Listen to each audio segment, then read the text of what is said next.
आज की इस वीडियो में हम देखेंगे ऑर्डिनरी डिफरेंशियल इक्वेशन में साइमल्टेनियस डिफरेंशियल इक्वेशन। सही, तो साइमल्टेनियस डिफरेंशियल इक्वेशन, अगर हम डिफरेंशियल इक्वेशन हटा दें तो सिर्फ साइमल्टेनियस इक्वेशन आपने बहुत पढ़ी होगी लीनियर अलजेब्रा में, जो आप पढ़ते थे छोटी क्लासों में। X equal to x plus y equal to 3 और 2y plus 3x equal to 5। तो ये इसमें फिर x और y को सॉल्व करते थे साइमल्टेनियसली और फिर उनकी वैल्यू निकालते थे। तो अगर इसके डिफरेंशियल इन्वॉल्व होंगे तो वो डिफरेंशियल इक्वेशन हो जाएगी और फिर उसको साइमल्टेनियसली सॉल्व करेंगे। वही प्रोसीजर होगा। सही है, तो छोटी डेफिनेशन क्या है कि इफ़ टू और more dependent variables are a function of single independent variable, then the equation involve their derivative are called simultaneous differential equation।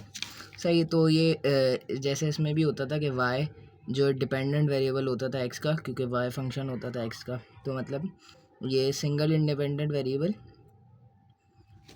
जो ये है हमारे पास x और इस पर डिपेंड कर सकते हैं और बहुत सारे फंक्शन, तो इनके डेरिवेटिव जो इन्वॉल्व होंगे वो साइमल्टेनियस इक्वेशन कहलाते हैं। The method of solving this equation is based on the process of elimination as we solve algebraic simultaneous equation. जैसे हम अलजेब्रा की सॉल्व करते थे, इस टाइप की क्या करते थे हम, अगर इसको सॉल्व करना हो तो हम क्या करेंगे, इस इक्वेशन को 3 से मल्टीप्लाई करेंगे तो 3x आ जाएगा और फिर इन दोनों को सब्ट्रैक्ट कर जाएंगे तो x वाली टर्म एलिमिनेट हो जाएगी और y वाली टर्म बचेगी। देन हम y को सॉल्व करेंगे, फिर y को किसी इक्वेशन में पुट करके x भी निकाल लेंगे, तो एक को एलिमिनेट करा देते। तो यही थोड़ा सा प्रोसीजर फॉलो होगा इसके अंदर। तो अगर हम पहली एग्जाम्पल देखें इसकी ही, जो है हमारे पास dx upon dt plus 4 equal to t, और यहाँ पे जो x है, जैसे हम dy अपॉन dx करते थे ना, तो यहाँ पे y हमारे पास जो होता था वो डिपेंडेंट होता था, तो x इंडिपेंडेंट होता था। तो यहाँ पे x हमारे पास डिपेंड कर रहा है t के ऊपर, तो यही बस फॉर्म लिखने की चेंज करिए। अच्छा, यहाँ पे हमारे पास है dy अपॉन dt माइनस का 3 इक्वल टू e की पावर t। यहाँ पे भी y जो है t पे डिपेंड कर रहा है, तो मतलब ये दो इक्वेशन दी गई हैं। एग्जाम्पल है हमारे पास, जो इसमें से हम जो है एलिमिनेशन करके निकालेंगे।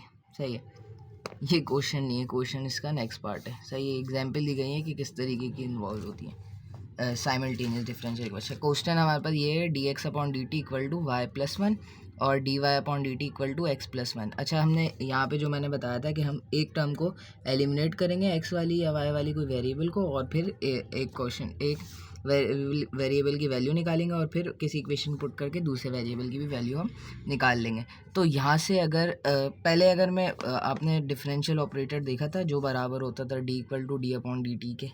सही है, तो इस इक्वेशन को हम चेंज कर लेंगे, तो इसकी जगह d लिख देंगे, इसकी जगह d लिख देंगे, तो dx equal to y plus 1 equation 1 आ गई और d equal to x plus 1 मेरे पास इक्वेशन 2 आ गई। अच्छा, अब इसमें से मुझे कोई एक वेरिएबल को एलिमिनेट करना है, तो मैं क्या करता हूँ इक्वेशन, अच्छा यहाँ पे मेरे पास डी एक्स है और यहाँ पे सिर्फ x है, तो मैं इसको डी एक्स बना के दोनों को अगर ऐड कर दूंगा तो मेरे पास ये x वाली टर्म एलिमिनेट हो जाएगी और फिर y के साथ हम y हमारे पास रिमेन रह जाएगा। फिर हम y को सॉल्व करेंगे, वैल्यू आएगी, फिर किसी इक्वेशन में पुट करके x भी एक्सट्रैक्ट कर लेंगे। तो मल्टीप्लाई करेंगे इक्वेशन 2 को बाय d से, तो यहाँ पे मेरे पास आ जाएगा d square y equal to d x plus d, ये 1 से मल्टीप्लाई हो रहा है। अच्छा, ये 1 से मल्टीप्लाई हो रहा है, d का मतलब क्या है, ये d है, इसके साथ कोई ये d है, अगर इसके साथ 1 आए तो d1 क्या है, कांस्टेंट है, और कांस्टेंट का अगर मैं डेरिवेटिव लेता हूँ तो क्या होता है, वो 0 हो जाता है ना। तो d1 अपॉन dt मेरे पास क्या होगा, 0 हो जाएगा, तो इसलिए यहाँ 0 रख दिया, बाकी equation as it is rewrite कर दी। अच्छा, अब मैंने क्या कहा था, इसको हम ऐड करेंगे, तो d square y equal to d x, और इसको ऐड करेंगे dx equal to y plus 1, तो यहाँ से dx कैंसिल हो जाएगा, तो क्या बचेगा हमारे पास, डी स्क्वायर वाई प्लस का वाई प्लस 1, तो हमारे पास क्या बचा, वाई प्लस 1 बच गया। तो ये इक्वेशन y यहाँ पॉजिटिव, यहाँ इक्वल टू किस तरफ पॉजिटिव था, तो यहाँ आगे नेगेटिव हो गया, तो d square y minus y हो गया। y यहाँ से कॉमन लूँगा तो वही डी स्क्वायर माइनस 1 कॉमन लूँगा तो वाई बच जाएगा। तो ये वो हमारे पास हायर ऑर्डर के सॉल्व करने के तरीके हैं जहाँ हम कॉम्प्लीमेंट्री और पार्टिकल इंटीग्रल फाइंड करते थे। सही, तो d square minus 1 equal to y equal to 1 आ गया मेरे पास। तो यहाँ पे पहले वाई सी निकालना है मुझे, कॉम्प्लीमेंट्री फंक्शन। तो डी की जगह वाई इनपुट करेंगे और राइट हैंड साइड 0 करेंगे और वाई की जगह 1। सही, तो यहाँ से मेरे पास ये फंक्शन का इसका रूट जो मेरे पास आएंगे वो आएंगे m इक्वल टू +-1। सही, तो इसके लिखने के तरीके पहले से हम जानते हैं क्योंकि हमने पहले सॉल्व करी हायर ऑर्डर डिफरेंशियल इक्वेशन। तो ये है कि जब रूट हमारे पास ये डिफरेंट होते हैं जैसे +1 -1, तो सिंपली एक constant c1 equal to e की पावर और वेरिएबल, जैसे यहाँ पे वेरिएबल t चल रहा था तो यहाँ पे t लिख देंगे। सही है, यहाँ पे कोफिशिएंट में ही आ जाएगा, तो +1 की जगह t से मल्टीप्लाई होकर t रह गया और -1 जब t से मल्टीप्लाई हो तो माइनस का t रह गया। सही है, तो ये कांस्टेंट c1 c2 ये हमारे पास डिफरेंट रूट आने के बाद जो हमारे पास कॉम्प्लीमेंट्री फंक्शन निकलता है उसकी लिखने का ये तरीका है। अच्छा, पार्टिकल इंटीग्रल की बात करें तो मेरे पास है वाई पी, हमारे पास ये फंक्शन होगा 1 में करके और राइट हैंड साइड जो आएगी, मतलब ये सिंपली वाई अलहदा हो जाता है, तो 1/d² -1 और ये 1 है सीधा। अच्छा, इसको 1 को मैं किस तरीके से लिखता हूँ, e की पावर 0t भी लिख सकता हूँ। सही है, क्योंकि 0t से मल्टीप्लाई होकर e की पावर 0 हो जाएगा जो कि 1 के बराबर हो जाएगी।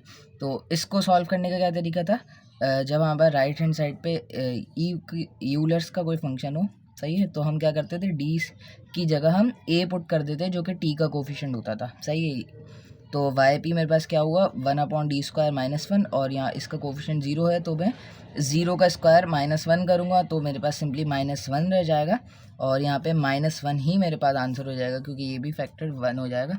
तो पार्टिकल इंटीग्रल मेरे पास -1 आ गया और इसको लिखने का तरीका क्या है, वाई को y c plus y p, तो वाई सी मेरे पास c1 e की power t plus c2 e की पावर -t और इक्वल टू -1 आ गया। तो यहाँ से मेरे पास y आ गया, लेकिन अभी मुझे x भी निकालना है। तो मैंने क्या कहा था कि यहाँ से हमने जब y निकाल लिया तो किसी इक्वेशन में पुट करके हम x भी निकाल लेंगे। तो एज इट इज़ y को मैं इक्वेशन 2 में पुट करा देता हूँ तो मेरे पास क्या आ जाएगा, x आ जाएगा। अच्छा, अब यहाँ पे d है और उसके साथ ये y है। d का मतलब क्या, d के किसको रिप्रेजेंट कर रहा था, d हमारे पास d/dt, तो इसके साथ ये पूरा फंक्शन आ जाएगा, मतलब इसका टी की रिस्पेक्ट से डेरिवेटिव लेना है। सही है, तो पहले मैंने ऐसे ही लिख दिया है फंक्शन डी की जगह वाई की जगह मैंने फंक्शन पुट कर दिया और फिर इसका डेरिवेटिव लेना है। तो c1 e की पावर t का डेरिवेटिव तो एज इट इज़ रहेगा क्योंकि c1 कांस्टेंट और e की पावर t जो है हमारे पास वो एज इट इज़ आ जाएगा। अब c2 कांस्टेंट और e की पावर -t है तो -t का डेरिवेटिव -1 हो जाएगा, तो प्लस माइनस माइनस, तो ये माइनस का c2 e की पावर -t हो जाएगा और equal to x plus 1 as it is रहा और प्लस का 1 इधर आके माइनस का 1 हो गया, तो यहाँ मेरे पास ये x भी आ गया। तो ये क्वेश्चन मेरे पास यहाँ कंप्लीट हो गया। तो अगर नेक्स्ट क्वेश्चन की तरफ हम जाएँ तो यहाँ पे मुझे दिया है dx/dt प्लस का 2x -3y इक्वल टू 0 और एक ये है dy/dt -3x plus 2y equal to 0। मैं रीराइट कर दूँगा। अच्छा, तो पहले हम ये डिफरेंशियल ये जो d/dt है इसको d से रिप्लेस कर देंगे, जो हमारे पास ये डिफरेंशियल ऑपरेटर है। तो ये मेरे पास इक्वेशन जो बन गई वो बनी dx + 2x -3y equal to 0 और यहाँ से x कॉमन ले लूँगा तो d + 2 और ये x कॉमन आ गया माइनस का 3y एज इट इज़ रहा। तो ये एक इक्वेशन बन गई और दूसरी क्या है हमारे पास बनी dy - 3x + 2y equal to 0 और देन यहाँ से y कॉमन ले लूँगा तो d + 2 और मल्टीप्लाई हो रहा है y से माइनस का 3x इक्वल टू 0। तो ये इक्वेशन 2 बन गई। तो अब इसको एलिमिनेट कैसे करना है, अच्छा हमें क्या करना था, किसी को एज इट इज़ बना देंगे, मतलब ये कोफिशिएंट, अब ये है d + 2x और ये है 3x। तो अगर मैं इधर 3 ले आऊँ और इधर मैं d + 2 ले आऊँ तो ये मेरे पास सेम हो जाएगा। सही है, तो फिर मैं इसको ऐड कराऊंगा क्योंकि यहाँ पे पॉजिटिव है और ये नेगेटिव है, तो मेरे पास ये एलिमिनेट हो जाएगा x वाला वेरिएबल, y के साथ हम बच जाएंगे और फिर y की वैल्यू आ जाएगी। तो ऐसे करके एक को बस एलिमिनेट कराना होता है। तो क्या करा, इक्वेशन 1 को मल्टीप्लाई बाय 3 कर दिया और इक्वेशन 2 को मल्टीप्लाई बाय d + 2 कर दिया। तो इक्वेशन 1 मेरे पास क्या बन गई 3d + 2x - 9y equal to 0 और इक्वेशन 2 बन गई d + 2 square y - 3d + 2x equal to 0। सही है, अब इन दोनों को मैं ऐड कराऊंगा तो मेरे पास ये फैक्टर और ये फैक्टर कैंसिल हो जाएगा, ये और ये बच जाएगा। तो d + 2 का square whole square y as it is रहा माइनस का 9y ऐसे रह गया। यहाँ से मैं y कॉमन ले लूँगा और इसका ये फार्मूला a + b का होल स्क्वायर ओपन कर दूँगा तो यहाँ से ये -9 एज इट इज़ रहा था कांस्टेंट, और ये 2 का स्क्वायर होकर 4 आ गया था, तो ये -5 बच गया। तो फिर वाई सी निकालेंगे इसके अंदर, वाई निकालेंगे तो d² प्लस का 4d माइनस का 5। अच्छा, इसको हम m से रिप्लेस कर देंगे d को, और फिर इसके रूट निकाल लें। तो m² प्लस का 4m माइनस का 5, तो इसको कैलकुलेटर से भी आप सॉल्व कर सकते हो और ऐसे भी पार्शियल फ्रैक्शन भी कर सकते हो, फैक्टर बना के भी कर सकते हो, सॉरी। तो m = 1 और m = -5 आ जाएगा। तो यहाँ से मेरे पास जो y होगा वो y c के ही बराबर हो जाएगा। सही, क्यों? क्योंकि जो है मेरे पास ये राइट हैंड साइड जो है वो 0 के बराबर थी, इस वजह से जो है y मेरे पास वाई सी हो जाएगा, जो कि मेरे पास ये आया है। दोनों डिफरेंट रूट है, तो C1 एक कांस्टेंट और e की पावर ये 1 था, तो 1 से मल्टीप्लाई होकर t, और C2 e की पावर -5 से मल्टीप्लाई होकर t एज इट इज़ रहा। अच्छा, ये y आ गया। अब x निकालना है, तो किसी इक्वेशन में हम पुट कराएंगे 2 या 1 में से, तो 2 में पुट करा दूंगा। सही, तो मेरे पास ये आ जाएगा d+2 के साथ ये फंक्शन आ जाएगा, तो d+2 C1 e की पावर t + C2, ये जो भी एज इट इज़ ऐसे ही आ गया, माइनस का 3x रहा। अच्छा, अब d से मल्टीप्लाई कराना है, मतलब इसका डेरिवेटिव लेना है, तो इसका डेरिवेटिव C1 e t ऐसे ही रहा, और -5t का जो है डेरिवेटिव होकर मल्टीप्लाई हो जाएगा, तो -5 से मल्टीप्लाई हो गया ये -5 C2 e की power -5t as it is रहा। फिर 2 से मल्टीप्लाई हो गया ये फंक्शन ऐसे ही आ जाएगा, 2 C1 e की पावर t, फिर 2 C2 e की पावर -5t, और माइनस का 3x उधर जाके प्लस का 3x हो गया। और 3 से अगर मैं इस इक्वेशन को डिवाइड करा दूंगा तो मेरे पास x की वैल्यू आ जाएगी। सही, तो नेक्स्ट अगर मूव करें तो x की वैल्यू यहाँ